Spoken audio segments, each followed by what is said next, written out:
우크라이나가 러시아에 맞서 방역하며 영토를 계속 탈환하고 있습니다. 스타링크 중단 후 러시아군은 여전히 혼란에 빠져 해답을 못 찾고 있습니다. 지금 우리가 보는 것은 푸틴이 전혀 예상치 못한 일입니다. 우크라이나는 러시아의 봄 공세에 대비하며 크림반도를 더 큰 목표로 두고 있습니다.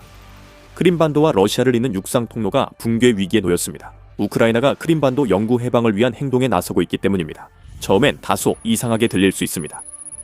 우크라이나가 영토를 탈환하는 모습을 보면 이 나라가 크림반도를 해방시키기 위한 어떤 조치도 취하고 있지 않은 것처럼 보입니다. 우크라이나가 탈환 중인 영토를 보면 이 나라가 봄과 여름 러시아 공세에 대비해 방어 준비를 하고 있음이 분명합니다. 실제로 그렇습니다. 하지만 그것이 바로 크림반도 전선에서도 마찬가지라는 점입니다.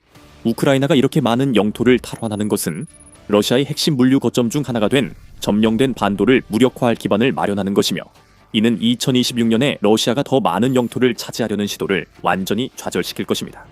크림반도와 러시아를 잇는 육상 통로가 목표입니다. 그리고 저희와 함께 하신다면 지금 우크라이나에서 벌어지고 있는 일이 어떻게 앞으로 크림반도 해방을 위한 준비가 되고 있는지 정확히 설명해 드리겠습니다. 하지만 그 전에 우리는 실제로 우크라이나가 지금 무엇을 하고 있는지 살펴볼 필요가 있습니다. 전 세계 대부분의 관심이 러시아와 우크라이나 간의 외교적 갈등에 쏠려 있고, 여기에 이란에서 진행 중인 미국의 작전까지 더해진 상황에서 우크라이나의 돌격 부대들은 자국 남동부와 오리히우, 자포리자 방향으로 빠르게 진격하고 있습니다. 뉴스스카이에서는 3월 초 기준으로 우크라이나가 남동쪽 방향에서 여러 거점을 해방시켰으며, 이 과정에서 우세한 고지 몇 곳을 탈환해 드론, 전자전, 그리고 포병 작전을 감시하고 개시할 수 있게 되었다고 보도했습니다. 뉴스스카이에 따르면 이 작전들은 이미 진행 중이며 수년 만에 러시아군의 대규모 후퇴를 이끌고 있다고 합니다.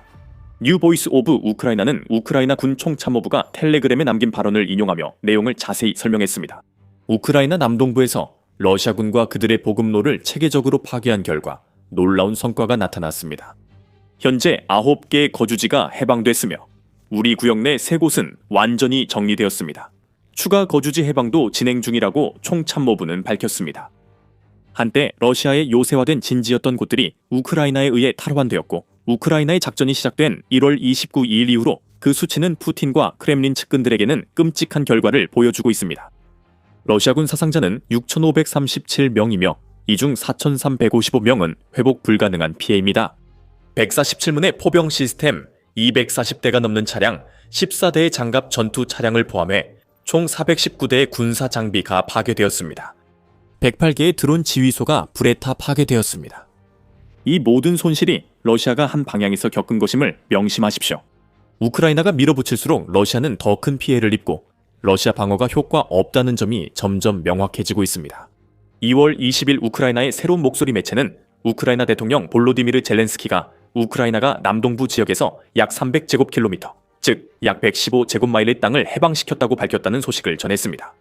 더 많은 영토가 탈환되었고, 이로 인해 우크라이나군 총사령관 알렉산드르 시르스키는 3월 2일 2024년 8월 우크라이나의 쿠르스크 공세 이후 처음으로 우크라이나가 러시아가 점령할 수 있는 것보다 더 많은 영토를 다시 통제하게 되었다고 선언했습니다. 이 모든 것이 크림반도와 무슨 관련이 있는지 궁금하시다면 잠시 후에 그 부분을 자세히 다루겠습니다. 먼저 작은 힌트를 드리자면 토크마크입니다. 뉴스스카에 따르면 우크라이나가 현재 하고 있는 모든 일은 토크마크 방향에 존재하는 회색 지대를 확장할 수 있게 해주고 있습니다. 그 도시는 자체적으로도 중요합니다. 러시아 연방의 핵심 물류 거점이기 때문입니다. 하지만 회색 지대가 확장된다는 건 우크라이나가 남쪽으로 더 깊이 진격 중임을 뜻합니다. 다음 목표는 토크마크, 이후 멜리토폴입니다. 그리고 바로 그 시점에서 크림반도가 방정식에 들어오게 됩니다. 러시아의 목을 조이는 보급망의 올가미가 점점 더 조여지고 있습니다. 그 부분에 대해 말씀드리겠습니다. 우크라이나가 만든 그레이존의 중요성을 과소평가하지 마십시오. 이 지역은 우크라이나나 러시아 점령군의 직접 통제를 받지 않습니다. 이 지역이 확장되면 우크라이나는 나중에 그레이존을 더 좁힐 수 있습니다. 작동 방식은 이렇습니다. 한때 러시아가 확고히 통제하던 점령지들이 우크라이나가 남쪽으로 진격하며 포병, 드론, 돌격 부대의 공격을 받습니다. 그렇게 되면 한때 러시아의 구역이었던 곳이 그레이존으로 바뀌게 됩니다. 그 다음 우크라이나는 계속 전진하면서 그레이존 내 점령 지역을 소탕해 러시아의 존재가 약화될수록 마을과 영토를 완전히 해방시킵니다. 이렇게 해서 다시 그 구역들을 좁히고 우크라이나의 통제해 통합하게 됩니다. 그래서 우크라이나는 확장하면서도 동시에 구역을 좁혀 나갑니다. 그리고 기존 그레이존의 축소가 완료되면 우크라이나는 그레이존을 더 남쪽으로 확장할 수 있는 발판을 마련하게 됩니다. 이후 구역이 다시 좁아지고 이런 반복 속에서 우크라이나는 러시아군을 밀어내며 지속적으로 진전합니다. 러시아의 더 불리한 점은 우크라이나가 드론으로 그레이존을 메운다는 것입니다. 이러한 구역들은 공식적으로 인정된 전투선 뒤로 최소 10km, 즉 6마일 이상 확장되는 경우가 많으니 러시아 차량과 병사들이 장비와 자신들을 이동시키려 할 때 이곳은 죽음의 함정이 됩니다. 물론 러시아 드론들도 그레이존에 존재합니다. 하지만 우크라이나가 러시아에게 지속적으로 만들어내는 문제는 러시아의 보급로를 차단하는 것이며 이것이 러시아가 그레이존에서 피해를 입힐 수 있는 능력을 약화시키고 있습니다. 반면 우크라이나는 계속해서 전진하며 후퇴를 강요하는 동시에 진지를 강화하고 있습니다. 무인 항공기는 이 전략의 핵심이며 텔레그래프에 따르면 현재 전쟁에서 발생하는 모든 사상자의 약 70%를 차지하고 있습니다. 러시아가 후퇴하는 상황에서 우크라이나 진역을 가능하게 한 또 다른 요인은 네트워크 중심 전쟁입니다. 뉴스스카이는 이 개념의 기본을 설명하면서 우크라이나 군대의 전술적 성공은 네트워크 중심 전쟁 개념에 기반하고 있으며 각 부대가 하나의 유기체의 일부로서 드론으로부터 실시간으로 데이터를 받아 행동한다고 말했습니다. 드론 데이터를 받는 것이 핵심이며 이는 러시아가 스타링크 서비스 중단 이후 심각하게 부족한 부분입니다. 이로 인해 러시아군은 완전히 혼란에 빠졌습니다. 여기서 핵심은 정찰 드론이 우크라이나가 확장하거나 축소하고 있는 회색 지대를 끊임없이 순찰하면서 자신들이 보는 것을 실시간 영상으로 제공한다는 것입니다. 이 영상은 회색 지대에서 자폭 공격을 수행하는 FPV 드론이 촬영한 영상으로 보완되며 이 모든 정보는 델타 시스템이라고 불리는 우크라이나 중앙 시스템에 모아집니다. 델타는 우크라이나에 중요합니다. 클라우드 기반 시스템인 델타는 우크라이나 군의 실시간 상황 인식을 제공하며 2021년에 만들어졌습니다. 이는 푸틴이 침공을 시작하기 1년 전이었고 델타를 통해 우크라이나의 모든 부대는 드론과 정찰 부대가 전장에서 포착한 모든 정보를 볼 수 있습니다. 러시아군의 이동과 철수 정보도 공유됩니다.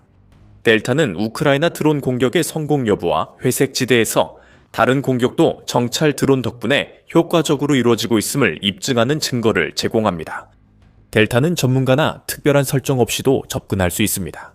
우크라이나 군대에 있다면 노트북, 태블릿 또는 스마트폰으로 델타에 접속할 수 있으며 인적 첩보와 위성 이미지, 드론 영상을 즉시 확인해 공격을 조율할 수 있습니다. 지금 우크라이나 남부와 남동부에서 그걸 보고 있습니다. 우크라이나가 러시아를 상대로 하는 모든 진역은 러시아군이 접근할 수 없는 지속적인 데이터와 정보의 흐름에 의해 뒷받침되고 있습니다. 요약하자면 우크라이나는 전장에서 무슨 일이 일어나고 있는지 볼 수 있지만 러시아는 그렇지 못합니다. 우크라이나가 네트워크 중심 전쟁을 활용해 남쪽으로 진격하면서 크림반도에 큰 영향을 미칠 것입니다. 그것만으로도 모든 것이 달라집니다. 이것이 저희가 더 밀리터리 쇼를 만들어 힘의 실제 움직임을 설명하는 이유입니다. 여기에 처음 오셨다면 앞으로 나올 내용을 놓치지 않도록 구독 버튼을 눌러주세요. 자, 크림반도입니다. 우크라이나의 남쪽 진역이 2014년부터 러시아가 점령하고 있는 크림반도와 어떤 관련이 있나요? 토크마크와 멜리토폴이 바로 그 단서였습니다. 우크라이나가 남쪽으로 전진할수록 이 두 거점에 더 가까워집니다. 두 곳 모두 러시아가 통제하고 있어 러시아는 남부 병력의 보급을 위한 주요 도로와 철도 노선에 접근할 수 있습니다. 남부 집단에 투입되는 보급품, 장비, 병력이 어디서 오는지 아시나요? 바로 크림반도입니다. 구체적으로 크림반도와 우크라이나 남부 사이에는 전쟁 이후 러시아가 물류 생명선으로 사용한 육상 통로가 있습니다. 러시아는 수년간 그 육상 통로가 안전하다고 여겼습니다.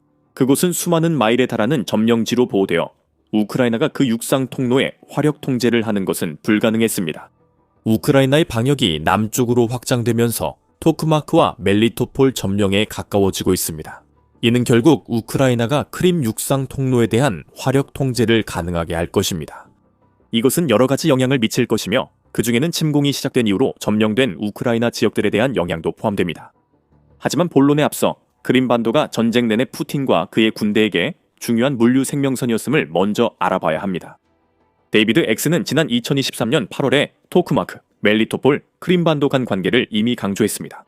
토크마크는 남쪽 40마일 떨어진 멜리토폴로 가는 도로를 통제합니다. 한편 멜리토폴은 흑해로의 접근과 러시아가 점령한 크림반도로 이어지는 주요 육상 보급로를 모두 통제하고 있다고 X는 포브스 기고문에서 썼습니다. 또한 우크라이나는 남부 본토로 진격해 이런 연결고리를 점차 끊고 있습니다. 애틀랜틱 카운슬이 지적했듯이 러시아는 푸틴의 전면적인 침공에 앞서 거의 10년에 걸쳐 점령한 크림반도를 군사화해 왔습니다. 푸틴의 계획에 따르면 크림반도는 공격 대상이 아니었고 육상 통로를 통해 병력과 보급품을 남부 우크라이나로 옮기며 광대한 영토를 점령하려 했습니다. 바로 그것이 전쟁 초기에 러시아가 했던 일입니다. 이 초기 기습 침공으로 인해 멜리토폴과 토크마크, 그리고 우크라이나 남부의 여러 주요 거점과 지역이 점령당하게 되었습니다. 2022년 이후 크림반도는 전쟁에서 중요한 물류 역할을 했습니다. 육상 통로와 흑해 접근이 가능하기 때문입니다. 후자는 우크라이나가 러시아 흑해 함대를 상대로 지속적으로 미사일과 드론 공격을 가해 성공적으로 차단한 물류의 동맥입니다. 그 함대는 이제 원래 전력의 약 3분의 2로 줄었고 함대의 이름을 따온 해역에서 너무 멀리 철수할 수밖에 없어서 전쟁에서 거의 영향력이 없는 존재가 되었습니다. 그 결과 러시아에게는 크림반도와 연결된 남부 육상 통로만 남게 되었습니다. 이제 그 통로가 우크라이나의 조중영에 들어왔습니다. 우크라이나가 남부로 진격해 크림반도 육상 통로의 화력 통제권을 확보하면 러시아 남부 군대는 완전히 무력화될 것입니다. 이것이 러시아와 공세에 어떤 의미가 있는지는 나중에 다루겠지만 크림반도에서는 러시아의 미사일 테러 도구로서의 2차적 목적이 끝날 수 있습니다. 유로마이단 프레스는 2월 2일 기사에서 이 문제를 다루었는데 러시아가 크림반도에서 점령된 우크라이나 영토로 미사일을 발사해왔다고 설명했습니다. 우크라이나는 크림반도에 반복적으로 공격하며 대응해왔습니다.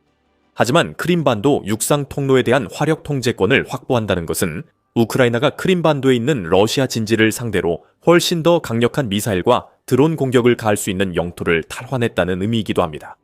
이 모든 것은 러시아의 전쟁 기계를 약화시키는 데 목적이 있습니다. 그리고 우크라이나가 러시아 남부군을 충분히 약화시킬 정도로 그 목표를 달성할 수 있다면 본토에서도 더 많은 기회를 얻게 될 것입니다. 크림반도와 우크라이나 사이의 주요 병목 지점이 효과적으로 차단되면 러시아의 우크라이나 남부 주요 거점 방어력도 약화됩니다. 뉴스스카이는 이렇게 설명합니다. 국제 군사 관측통들은 남부에서의 성공이 베르디안스크와 마리우폴을 탈환하기 위한 더 광범위한 점령의 전제 조건을 만든다고 지적합니다. 러시아는 우크라이나가 남부로 더 깊이 진격함에 따라 이들 거점에 대한 우크라이나의 위협이 점점 커지고 있다는 사실을 매우 잘 인지하고 있습니다. 러시아는 우크라이나가 크림 육상 통로 화력 통제권을 가질 가능성에 대비해 해당 지역 방어 진지를 강화해 왔습니다. 뉴스스카이는 우크라이나의 의도를 보여주는 또 다른 단서로 에이테킴스가 남부 지역의 탄약고를 대상으로 공격을 감행해 러시아의 방어 강화 시도를 방해하고 있다고 덧붙였습니다. 또한 우크라이나가 남부 영토를 더 확보할수록 크림반도 공격 거점도 늘어난다는 점을 기억해야 합니다. 우크라이나가 지상군을 반도로 투입할 가능성은 낮습니다. 우크라이나가 그곳을 건너면 러시아의 남부 보급로인 그 병목 지점은 러시아 미사일과 포격의 공격을 받을 것입니다. 하지만 더 많은 영토를 확보하면 그 육상 통로에 대한 통제력이 더 커질 뿐만 아니라 우크라이나가 자체 드론과 미사일을 발사할 수 있는 거점도 더 많아집니다. 궁극적으로 지금 우리가 보고 있는 것은 뉴스스카이의 암시대로 우크라이나가 크림반도를 무의미하게 만들어서 푸틴이 전체 반도를 통제하는 힘이 약화되도록 압박하고 있다는 것입니다. 그것은 우크라이나의 큰 힘이 될 것입니다. 이제 시야를 넓혀보면 우크라이나의 첨단 기술 전략이 러시아의 구식 소련식 전술보다 남부 진역에서 더 성공하고 있음을 알 수 있습니다. 우크라이나가 손실을 최소화하면서 진격할 수 있는 이유는 바로 지상 공격 부대가 영토를 점령하고 그레이존 작전을 계속하기 전에 공중 및 해상 드론을 사용해 러시아군을 약화시키고 있기 때문입니다. 우크라이나는 또한 그레이존에서 필드 21과 지텔 시스템을 포함한 러시아의 전자전 장비를 체계적으로 파괴해 왔으며 이는 우크라이나의 FPV 드론과 정찰 드론이 더욱 효과적으로 작동하게 만들고 있습니다. 이것은 우크라이나의 전술적 천재성이자 필요에 따른 전략입니다. 디펜스 뉴스의 보도에 따르면 우크라이나 여단의 지휘관들은 전선에서 인력면에서 60%나 50%, 경우에 따라서는 30% 수준으로 작전하고 있다고 보고하고 있습니다. 일부 지역에서는 12명에 불과한 우크라이나 병사들이 10km, 즉 3.16.I-마일에 이르는 구역을 지키고 있습니다. 디펜스 뉴스에 따르면 약 20만 명의 우크라이나 군인들이 무단 이탈 중이며 또 다른 200만 명은 군 복무를 회피하고 있다고 합니다. 우크라이나는 공중, 해상, 지상 드론 등 첨단 기술로 인력 문제를 보완하며 로봇 군대로 러시아 저항을 무너뜨리고 있습니다. 이로 인해 돌격 부대의 임무 수행이 훨씬 쉬워졌습니다. 우크라이나 총참모부이 밝힌 남부 러시아군 사망 규모만 봐도 우크라이나 전략의 효과를 알 수 있습니다. 우크라이나가 인력 부족에 시달리고 있음에도 불구하고 기술이 소련식 전술을 무너뜨리고 있습니다. 그리고 우크라이나가 하고 있는 또 다른 일은 러시아에게도 비슷한 위기를 만들어내고 있다는 점입니다.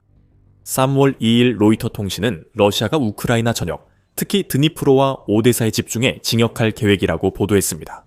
오데사는 흑해 근처에 있습니다.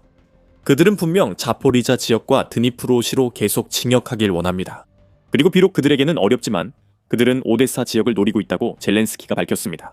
그리고 그는 우크라이나가 러시아로부터 관측한 어떤 징후도 러시아가 계획하고 있는 징역과 같은 것을 할 수 있는 능력이 있다는 것을 시사하지 않는다고 덧붙였습니다. 오히려 우리는 이러한 징역의 반대 현상이 일어나고 있는 것을 보고 있습니다. 우크라이나가 러시아군을 꾸준히 약화시키는 전략이 효과를 내고 있기 때문입니다. 러시아가 계획하고 있는 징역을 이루기 위해서는 예비 병력이 필요합니다. 하지만 러시아는 그런 병력이 없습니다. 이는 UNN의 보도에 따른 것으로 UNN은 2025 연말에 대한 전쟁연구소 ISW의 분석을 전했습니다. ISW에 따르면 러시아는 우크라이나에서 느리고 불안정한 징역 외에는 어떤 전략적 예비 병력도 필요한 규모만큼 확보할 수 없을 것이라고 합니다. 2026년이 되면 러시아는 크렘린이 모집할 수 있는 것보다 더 많은 병력을 잃게 되며 11월 이후 월 평균 약 4만 명이 손실되고 있습니다. 이로 인해 크렘린은 본질적으로 푸틴의 전쟁을 위해 목숨을 바치도록 뇌물을 주며 모집했던 자원병들에 덜 의존할 수밖에 없게 되고 있습니다. 자원병이 줄어들면 러시아 예비군에서 더 많은 병력을 끌어와야 하고, 이는 러시아가 여름을 위해 가진 어떤 거창한 야망도 시간이 지날수록 약해진다는 것을 의미합니다. 우크라이나 남부 징역은 크림반도만을 위한 게 아닙니다. 우크라이나가 되찾는 모든 땅은 러시아가 여름에 징역하려면 다시 싸워서 되찾아야 하는 영토입니다. 우크라이나가 크림반도 육상회랑에 대한 화력 통제권을 확보할 정도로 징역한다면 그것은 푸틴에게 불가능한 임무가 될 것입니다. 그는 러시아 남부 부대의 보급이 불가능해져 해당 부대의 점진적 약화가 예상됩니다. 러시아가 도네츠크 등에서 병력을 이동해 우크라이나의 진역을 막을 수는 있지만 이는 다른 전선을 약화시켜 우크라이나가 동부에서 방역할 기회를 만들 것입니다. 우크라이나의 자포리자 돌파는 남부에서의 주도권을 확실히 우크라이나의 손에 쥐게 했습니다. 더 많은 전투가 기다리고 있습니다. 지금 우크라이나가 사용하는 네트워크 중심 전쟁 방식 덕분에 크림반도와 우크라이나 남부 점령 지역은 푸틴 침공 이후 가장 해방에 가까워졌습니다.